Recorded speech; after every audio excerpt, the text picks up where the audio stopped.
team is determined to outlast the winning shadow of years past and make their own success. Their up and down preseason is over, and the question that still looms is, do they have what it takes? The new Sports Desk reporter, yes, another one, Juan Hernandez, gets to the expectations in the first league game against LaSalle. We head straight out to the second set after the Knights took the first in this best-of-5 matchup, 25-20. LaSalle would take control of the second set, capitalizing on some key Bishop errors. So Coach Kevin Norman steps in, calls a timeout to go over some of the mistakes he later attributed to a lack of confidence. After some words of encouragement and a new game plan, the Knights came back on fire. The pep talk proved to be useful as they'd crawl their way back from a 13-16 deficit, eventually winning this one 25-20, now leading 2-0 and needing just one more set to close it out. In the third set, LaSalle took a quick lead until junior Brandon Green drops in this heads-up tip over the net, which was soon followed by the ace from number 17, Danny Gieber.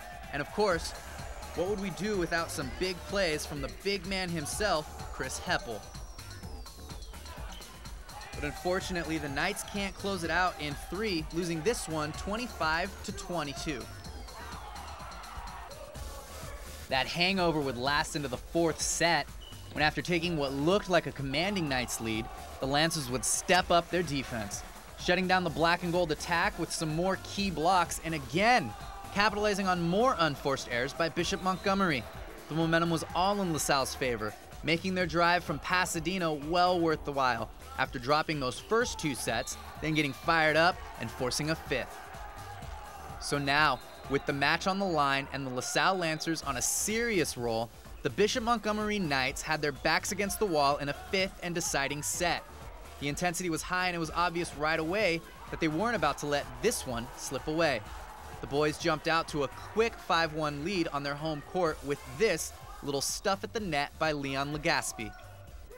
And finally, with a 14-8 lead and the chance to win it all, it's junior Danny Gieber who slams it down for the Knights, winning the match 3-2.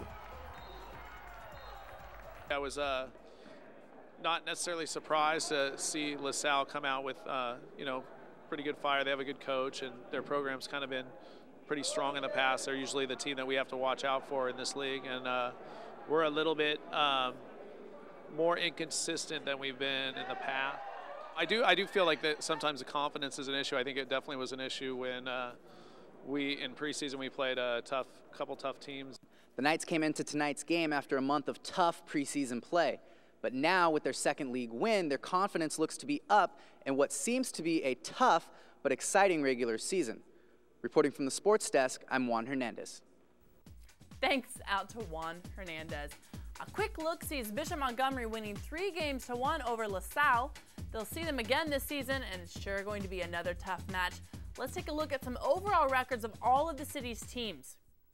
We see now the Knights up and down in the preseason, but they're in a good place with a 2-0 start in the Delray League.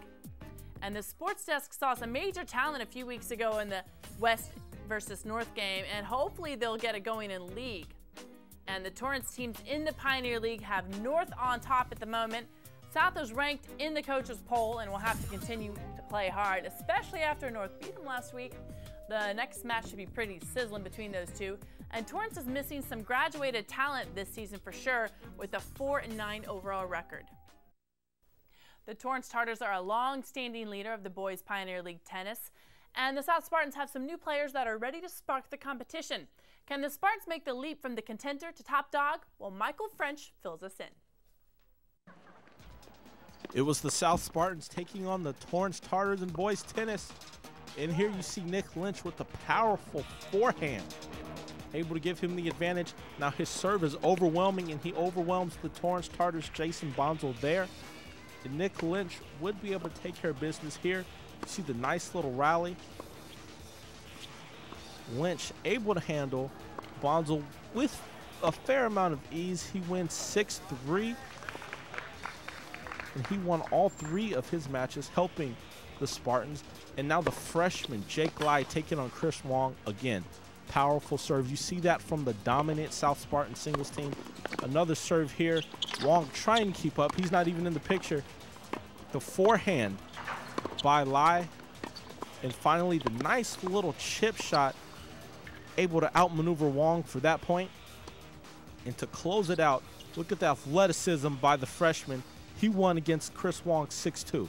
To their matchup against the Torrance Tartars, the Spartans knew they would be in for a fight, as the Tartars would be the measuring stick. They are the defending Pioneer League champions, and on the singles and doubles fronts, they pose very tough matchups.